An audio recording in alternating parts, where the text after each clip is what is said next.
condenação. O que é grave é que esta mesma escritora reconhece que ninguém está salvo e que ninguém deve afirmar que esteja salvo. Diz ela, aí agora vai citar Ellen White, nunca se deve ensinar aos que aceitam o Salvador, conquanto sincera a sua conversão, que digam ou sintam que estão salvos. Isso é enganoso. Parábolas de Jesus, página 105. Mas quando você vai no texto original de Ellen White, no parágrafo, você vê que não é nada disso que ela está falando. Então, esse ponto é importante, até me chamou a atenção quando eu assisti esse ponto no vídeo. Foi uma abordagem até muito bem feita por ele, mas ela, para mim, soou como um duplo sentido. Nesse ponto, estou dizendo desse ponto, porque quando a gente vai abordar essa mesma citação em outros livros, a gente vê completamente diferente, tá? Mas nesse ponto, passou como um duplo sentido ali, a relação de Pedro, né, que ele falou, um duplo sentido. Mas não é só esse texto.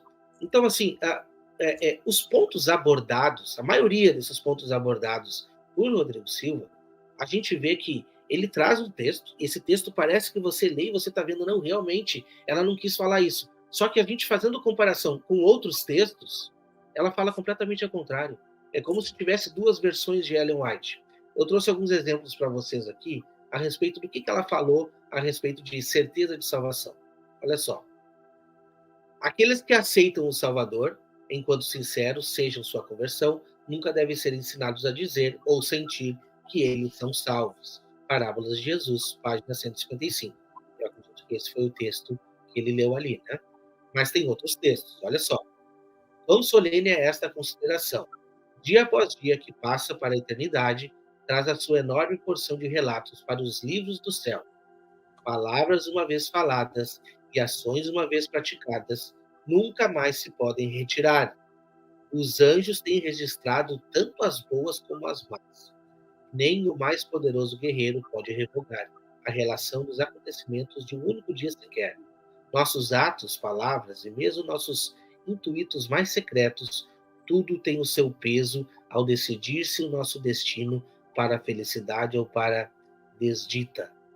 Ainda que esquecidos por nós, darão o seu testemunho para justificar ou condenar.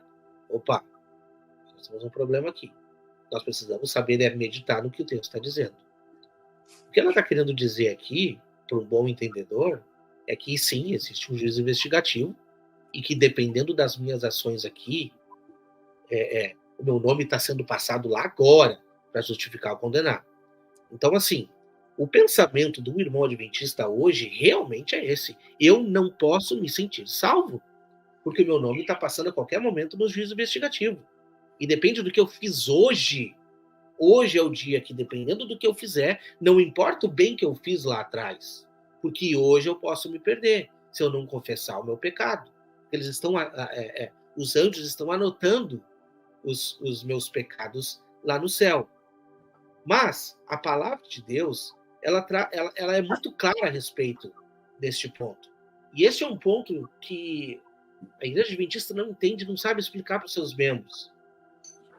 É a respeito de se sentir salvo mesmo. Por quê? Porque no momento que eu sou nova criatura, não existe condenação. Então nós estamos falando com uma igreja que é o corpo de Cristo, ou estou falando com um mundano? Esse é o ponto. Onde justifica isso? Romanos 8. Portanto, agora nenhuma condenação há para os que estão em Cristo Jesus, que não andam segundo a carne, mas segundo o Espírito. E se a gente vai estudar todo o capítulo, o próprio apóstolo Paulo vai começar a tratar sobre isso, a guerra entre a carne e contra o Espírito. Guerra entre a carne e entre o Espírito. Que não tem outro meio de ser vencida a não ser pelo Espírito de Cristo que habita em nós. E nós precisamos entender isso. Agora, se eu sou nova criatura, se eu aceitei a Cristo Jesus na minha vida, eu posso me considerar salvo, sim, senhor. E esta é uma diferença que nós precisamos saber lidar na nossa vida. Então, este exemplo usado pelo Rodrigo Silva, ele é cabível, mas ele precisa de uma atenção, né? Como ela falou, olha, Pedro andava com Jesus, né? Mas depois ele foi lá e traiu a Jesus. Certo, ok. Aconteceu esse fato. Mas nós também somos pecadores, nós também estamos na carne, nós ainda pecamos.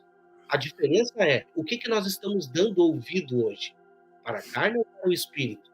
Será que eu vou me perder por um pecado que eu cometi hoje? Por que por esse motivo eu não posso me considerar salvo? Esse é o ponto, essa é a questão. A questão toda aqui em jogo realmente é o juízo investigativo. Essa é a questão.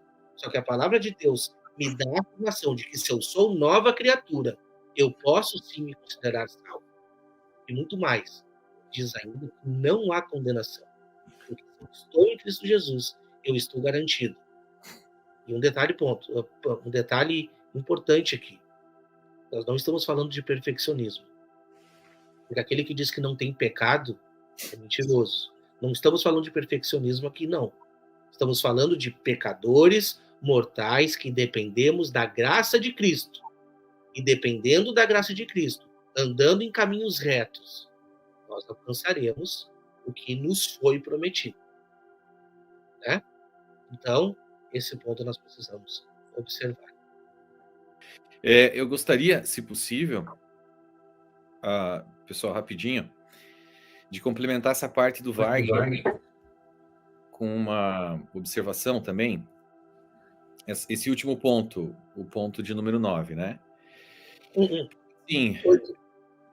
8, desculpa. Porque, assim, uma coisa é você ser relaxado na fé, sim, começar a sair pecando por aí, que nem um louco, e dizer que, não, uma vez salvo, sempre salvo. Eu não concordo com esse tipo de visão, obviamente. E não é desse ponto que o evangélico fala quando levanta esse texto de Ellen White, né? Basicamente, o que acontece quando ela diz assim, ninguém deve ter certeza da sua salvação, ele é baseado nos critérios adventistas, no critério do juízo investigativo e no critério de como você vai ser salvo sendo um adventista. Como é isso? Guardando os 10 mandamentos, principalmente o que? O sábado. Tá certo? Então, quando ela diz, você não pode saber que está salvo, é segundo o critério adventista. Exatamente. Que inclui toda essa questão do juízo investigativo, que foi aquele texto que o Wagner leu ali, que você deve, coisas que você fala e se esquece, serão cobradas de você também, no juízo investigativo, né? Então, assim, é por isso que você não pode ter certeza da salvação, segundo ela. Não é porque não foi esse spin, não foi essa mudança de luz que o Rodrigo Silva jogou para te enganar, digamos assim, né? Sem querer falar de forma muito pesada, mas não é nesse ponto que ela está dizendo, entendeu? Então você tem que entender qual que é a estrutura doutrinária da Igreja Adventista para entender o que ela disse e para entender sobre que luz ela está dizendo. É sobre os critérios da Igreja Adventista. Sim. Entendeu? Então, assim, e os critérios da Igreja Adventista, só para vocês terem uma ideia, que também eles não se focam somente nos 10 mandamentos, eles saem um pouquinho e vão até para a questão alimentícia. Por exemplo, Eventos Finais, página 82, olha o que ela disse. Muitos que agora estão apenas meio convertidos no tocante à questão de comer carne, se afastarão do povo de Deus para não mais andar com eles.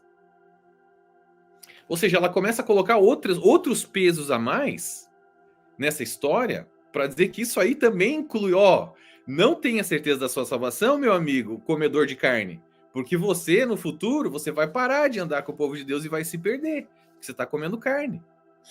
Detalhe que povo de Deus, desculpa te cortar, Gleison, se refere aos adventistas. Quando Ellen White menciona a palavra santos, ela está se referindo aos adventistas. Povo escolhido aos adventistas. Não globalize evangélico, você que nos ouve, pastor evangélico, não acredite que a linguagem que se atribui a povo de Deus, a cristãos, a povo escolhido, Israel espiritual, essas linguagens se referem aos adventistas, somente. Igreja também. Quando fala igreja também, exatamente. E tem mais. Assim, essa história ele vai falar no vídeo mais pra frente, a gente vai analisar isso aí também. Ele fala assim, mas veja bem, o povo que existe, digamos assim, existem pessoas sinceras em todas as igrejas, né? Ou seja, existe ele dá a entender que existe o povo de Deus também em outras igrejas. Porém, esse povo vai, segundo a escatologia adventista, vai sair da onde eles estão e vão se unir à igreja adventista para daí sim se tornar o povo de Deus oficialmente, que é o que o Rodrigo falou. E se não sair, tá perdido. Se não sair, tá perdido. Isso é importante frisar. Exato. Então, assim, eu citei um texto ali de eventos finais, mas tem vários outros, e a gente vai falar agora sobre algumas coisas nesse sentido também. Mas, assim, a raiz do problema nesse último ponto que o Wagner levantou aí é, mais uma vez, a questão do legalismo e da salvação pelas obras. Isso. Por quê? Por que eles não podem saber, basicamente, não tem certeza da salvação deles? Porque o foco deles não é Cristo, não é no trabalho realizado por Cristo na cruz. É no que eles estão fazendo hoje para manter ou ganhar a salvação deles todos os dias. Você entende? Então não é isso que o Rodrigo Silva disse, a realidade da igreja diária. Não é isso. Não é, então você vai querer ser relaxado aí, achar que está salvo? Não, tá? Essa não é a realidade da igreja. A realidade da igreja é guarde os 10 mandamentos, principalmente o sábado, que é o mandamento mais importante que brilha mais, e guarde as leis de reforma de saúde também, as regrinhas da reforma de saúde, entre outras coisas, né? Mas basicamente é esse o ponto que ela está querendo dizer aí, entendeu? Então não é bem isso, não é nada disso que o Rodrigo Silva disse, né? E tem um outro ponto que é importantíssimo. A igreja adventista não entende salvação sem prática do adventismo. A prática do adventismo traz a atribuição de você estar fazendo algo, incorporando algo na sua religiosidade que vai te dar o direito da salvação. Eu conheço pessoas que falam o seguinte: se eu comprar algo no sábado, eu estou quebrando. E se eu morrer num assalto dentro de um supermercado, na hora que eu estiver comprando algo no sábado, eu morrerei perdido. A mente do adventista é condicionada às ações doutrinárias da religião adventista como pulso, como ponte, como propulsor à salvação que você vai receber por estes atos. Nenhum adventista que eu conheço, ou que existe hoje, iria de peito aberto para dentro do supermercado que tivesse acontecendo um assalto. E se morresse, a família toda fala, morreu perdido porque estava dentro do supermercado comprando 10 pãezinhos. Então a lógica adventista de salvação está atribuída aos atos, sim, 100%.